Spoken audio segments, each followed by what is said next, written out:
when I became older, an adult woman. So as an adult woman, I would really, if I could turn back the clock, I would really would love to have dinner with my mom. Thank you, Naindapa. Thank you. এবার আমি তানজিনা আপাকে শুভেচ্ছা জানাচ্ছি। তো তানজিনা আপাকে আমি জানি না আপনারা চেনেন কিনা বাঙালি কমিউনিটি। তানজিনা আপা খুব বিশাল একটা কাজ করেন। তিনি প্ল্যান ইন্টারন্যাশনাল কানাডার চিফ প্রোগ্রাম অফিসার, এবং তানজিনা আপা বাংলাদেশে বিশাল আমাদের যে প্ল্যানের যে প্রোগ্রাম সেটা তারা রান করেন, এবং চাইল্ড ম্যারেজ কমব্যাট করার জন্য, মেয়েদের হেলথ, স্যানিটেশন, রিপ্রোডাক্টিভ রাইটস, এই সব কিছুর জন্য প্ল্যান ইন্টারন্যাশনাল কানাডা বাংলাদেশে যে তাদের বিশাল যে পরিব্যাপ্তিমূলক কাজকর্ম চালায়, প্রায় 72 থেকে নিয়ে $6.2 বিলিয়ন যে ফান্ডিং চলছে এখন পর্যন্ত। ইভেন আজকেও একটা বিশাল ফান্ডিং এর ঘোষণা এসেছে, সেটা মানুষের জন্যের সাথে কানাডা আবারও ফান্ডিং করবে, মানে গ্লোবাল ফান্ডিং এর আন্ডারে। তো তানজিনা আপা এত বড় বড় কাজ করেন, কিন্তু হয়তো আমি জানি না আমাদের কমিউনিটিতে ওনাকে খুব একটা আমরা পাই না। তো আমার আপনার কাছে একটা প্রশ্ন, সেটা হচ্ছে যে আমি জানি সবিতা দি খুব ফান করে কথা বলেন, তো আমি আবার একটু সিরিয়াস টাইপ মানুষ। তো আমার একটা প্রশ্ন হচ্ছে যে যখন কাজ করতে যান তখন কানাডার তে আপনি যে চ্যালেঞ্জেস ফেস করেন, বাংলাদেশের মেয়েদের মধ্যে যে কাজ করার জন্য আপনারা যখন যান, সেই চ্যালেঞ্জেসটা যদি আপনাকে কম্পেয়ার করতে বলি, কি বলবেন, কিভাবে বলবেন, যদি খুব ছোট করে বলেন? First of all, thank you for inviting me here. Really appreciate it. Happy Women's Day. এটা কিন্তু অনেক বড় পাওয়া আমাদের মহিলাদের জন্য, এবং we are not there yet.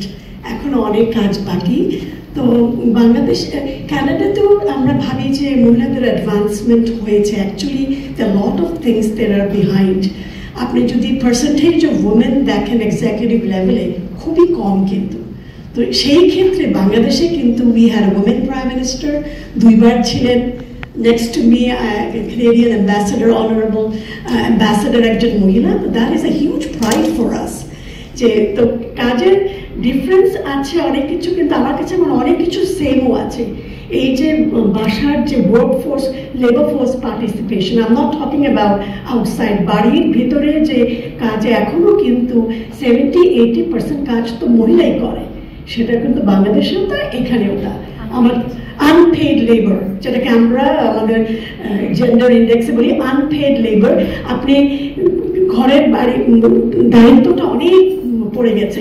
তো আমার কাছে ডিফারেন্সেস যে বেশি মনে হয় যে বাংলাদেশের মেয়েরা অনেক দিকে এগিয়ে গেছে। আমি অনেক স্ট্যাটিস্টিক্স দিতে পারি, কারণ আমাদের এত প্রাউড হওয়া উচিত। Among the south Asians and among the Asian, the fastest growing gender index কিন্তু বাংলাদেশের। It is the truly fastest. The literacy rate, health, maternal mortality rate, এগুলো যে ট্রিমেন্ডাস উন্নতি হয়েছে, এগুলো তো কেউ একা জোরে না, সব মহিলাদের কি বলবো কম্বাইন্ড এফোর্টস। আরেকটা ছোট্ট প্রশ্ন, সেটা হচ্ছে আপনাকে যদি হাতে একটা ম্যাজিক ওয়ান্ড আজকে আমি দিই, আপনি ওই জাদুর লাঠিটা দিয়ে সারা পৃথিবীতে মহিলাদের জন্য কোন চেঞ্জটি আনবেন? কঠিন প্রশ্ন। আমার কাছে মনে হয় মহিলাদের শিক্ষাটা, আমি একদম ছোট্ট সামান্য ঘরের মেয়ে, আমরা খুবই মিডল ক্লাস কি বলবো, একটু নিচেও বলতে পারি, সাধারণ ঘরের একটা মানুষ। শুধু শিক্ষার জোরে কিন্তু আজকে আমি আপনাদের সামনে বসছি। আমার লাইফ খুবই সাধারণ, এমন কোনো আহামরি কিছুই আমার লাইফে হয়নি। আমি যদি আসতে পারি, এই ওয়ানটা, ইন এডুকেশনের ওয়ানটা এত powerful, it can change anybody anywhere. আমার মতো একটা মানুষ যদি আজকে এখানে বসতে পারে, সবাই বসতে পারে। তো আমার কাছে মনে হয় সবচেয়ে বেশি পাওয়ার মহিলাদেরকে শিক্ষা দিলে, বাকি সে নিজেই করে ফেলে, ওকে আর অত লাগে না। এত এজেন্সি আসে, এত এম্পাওয়ার্ড ফিল করে মহিলা, শি ক্যান ফাইট এনিথিং। এবার আমি আবার নাহিদার কাছে আসবো, যে আপনি তো আপনার ক্যারিয়ারে সফল একজন মানুষ, তো তারপরেও আপনাকে যদি আপনার ফিরিয়ে নিয়ে যাওয়া হয় আপনার ইয়াং এজে, আপনি আপনার ইয়াং এজকে কি অ্যাডভাইস দেবেন? I would advise myself to be more diplomatic. আপনি তো ডিপ্লোম্যাটিক, আরো ডিপ্লোম্যাটিক। Okay, thank you. আর আরেকটা প্রশ্ন থাকবে আপনার কাছে, যে যদি অ্যাজ এ ওম্যান আপনি অনেক সাকসেসফুল আপনার ক্যারিয়ারে, কিন্তু উইমেন এম্পাওয়ারমেন্টের ক্ষেত্রে যদি আপনার কোনো বাকেট লিস্ট থাকতো যে আপনি মনে করেন এটা করলে আসলে পৃথিবী জুড়ে উইমেন এম্পাওয়ারমেন্টটা অনেক বেশি হতো, আমরা করতে পারি বা না পারি, কিন্তু কোনো ড্রিম এমন কিছু কি আপনার মনে হয় যে উইমেন এম্পাওয়ারমেন্টের জন্য খুব জরুরি? To be very honest, women empowerment এর জন্য জরুরি অনেক কিছু আছে, বাট আমার বাকেট লিস্ট যদি আমি ধরি, আমার বাকেট লিস্টে it would be winning a horse race. Wow, খুব ইন্টারেস্টিং। উইনিং হর্স রেস, আপনি ইন্টারেস্টেড ওটাতে? হ্যাঁ, আমার মনে হয় লাইক একটা জকি যখন একটা ঘোড়া দৌড়ায়, তখন it gives the jockey tremendous power not to win the race but also control something as challenging as a running horse. And I think if I can ever do that in my bucket list, then I will feel highly empowered. খুবই খুবই সুন্দর কথা। আসলে আমি মানে এখন আপনি বলার পর আমি যখন ভেবে দেখছি যে আসলেই তাই, বিরাট ব্যাপার। থ্যাংক ইউ নাইন্দা আপা।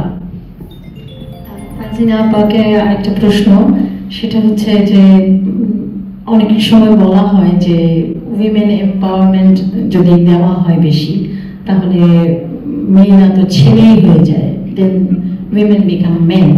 সো এই ধরনের কথায় আপনার কি কঠিন প্রশ্ন। আসলে এম্পাওয়ারমেন্ট কখনো মানুষকে চেঞ্জ করতে পারে না, এনলাইটেন্ড করে। আমার এম্পাওয়ারমেন্ট আমার নিজের এজেন্সি বাড়াবে, আমার নিজের ভেতরের ক্ষমতা বাড়াবে। সেখানে আমি জেন্ডার চেঞ্জ কেমন করে হবে? আমি ঠিক মানে প্রশ্নটা একটু অন্যরকম, তাই না? আর যত মহিলারা এম্পাওয়ার্ড হয় তারা কিন্তু ভালো নারী হতে পারে। এবং নারী ভালো মানে কি, আপনি যদি একটা এক্সিকিউটিভ মহিলা নারী দেখেন, the way she runs a company এবং একজন পুরুষের রান করে কোম্পানি ভেরি ডিফারেন্ট। এবং আজকাল বলছে যে লিডারশিপ যে অ্যাকিউমেন্টসগুলো দরকার, সেখানে মহিলাদের সেন্সিটিভিটি, মহিলাদের টিম ওয়ার্ক, মহিলাদের সংবেদনশীল হওয়া, এমপ্যাথি, এগুলো কিন্তু সাংঘাতিক পাওয়ারফুল।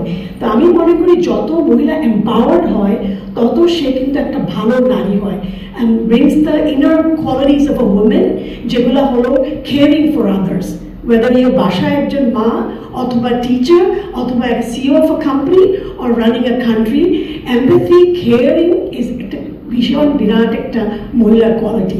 সো আমি মনে করি empowerment makes us a better women. আর একটা ছোট্ট প্রশ্ন, আপনার জীবনে সবচেয়ে ইন্সপিরেশনাল ক্যারেক্টার কে, মানে ছেলে বা মেয়ে যেই হোক? দুজন। আমার নানি খুব লেখাপড়া জানতেন না, কিন্তু উনি গ্রামে যে পরিমাণ কাজ করেছেন এগুলা মানে বললে হয়তো শেষ হবে না। উনি গ্রামের প্রথম মেয়েদের হাই স্কুল তৈরি করেন। আমার মনে হয় আমার ওই এনজিওর ইন্সপিরেশনটা আমার নানির কাছ থেকে এসছে। সে ডাইড লং টাইম আগো, কিন্তু উনি স্কুল চালাতেন, ফ্যামিলি প্ল্যানিং ক্লিনিক করতেন। তারপরে যখন রিলিজিয়াস এল্ডার্সরা ওনাকে প্রোটেস্ট করেছে যে তুমি কেন ফ্যামিলি প্ল্যানিং ক্লিনিক করছো, তখন আমার নানি একেবারেই লেখাপড়া বেশি জানতেন না, ভেরি লিটারেট, একটু পড়তে টড়তে পারতেন, নিউজ পেপার কিন্তু কখনো জানতেন। তার যে এবিলিটি টু ফেস এবং সাহস, অসম্ভব সাহস, আমি তার একটু মাত্র পাইনি। আমি একটু বেসিক্যালি ভীতু প্রকৃতির মানুষ। আই উইশ আমার নারীর মতো আমি সাহসী হতাম, যে শিক্ষা নাই এ নাই। সেকেন্ড আরেকটা মানুষের কথা বলতে হবে, আমার বাবা। আমার বাবাকে আমি ভীষণ, আমার কথা মনে আসলে আমার কান্না আসে, because he was a great man not in sense of wealth. আমার বাবা একদম গভর্নমেন্ট সিভিল সার্ভিস ছিলেন, খুবই অনেস্ট লোক। আমাদের বাসায় কখনো অন্যায় পয়সা ঢুকে নাই, কিন্তু আমরা তিন বোনকে এত সুন্দর এডুকেশন দিয়েছেন। কাপড় চোপড় আমার বেশি ছিল না, আমাদের খাওয়া দাওয়া খুবই সাধারণ ছিল বাসায়, মানে প্রোটিন চিকেন কমই আমরা খেতে পারতাম, ডিমটাও একটা বিরাট লাক্সারি ছিল। কিন্তু আমাদের তিনও বোনকে এত সুন্দর ভালো এডুকেশন দিয়েছেন, এবং আমরা ইন্টারেস্টিংলি আমরা তিনও বোন কিন্তু নন প্রফিট সেক্টরে ঢুকেছি, হয়তো ওসব জিনিসের জন্য হি ইন্সপায়ার্ড আস। সো আব্বা মারা গেছেন, হয়তো দেখে যেতে পারেননি অনেক কিছু, কিন্তু ওনার কথা সবসময় মনে করি। He was a truly empowered, gender empowered man. আমার মাকে উনি লেখাপড়াও ইন্সপায়ার করেছেন। So thank you. হ্যাঁ, আমরা একেবারে শেষ পর্যায়ে একটা শেষ কোশ্চেন থাকবে, যেহেতু আজকে ইন্টারন্যাশনাল উমেন্স ডে এবং আমরা এম্পাওয়ারমেন্ট, ইকুইটি বহু কিছু নিয়ে কথা বলি, তো সবকিছু মিলায় যদি আমরা বলতাম যে এটা একটা রেসিপি, কি কি ইনগ্রিডিয়েন্টস থাকা উচিত ছিল?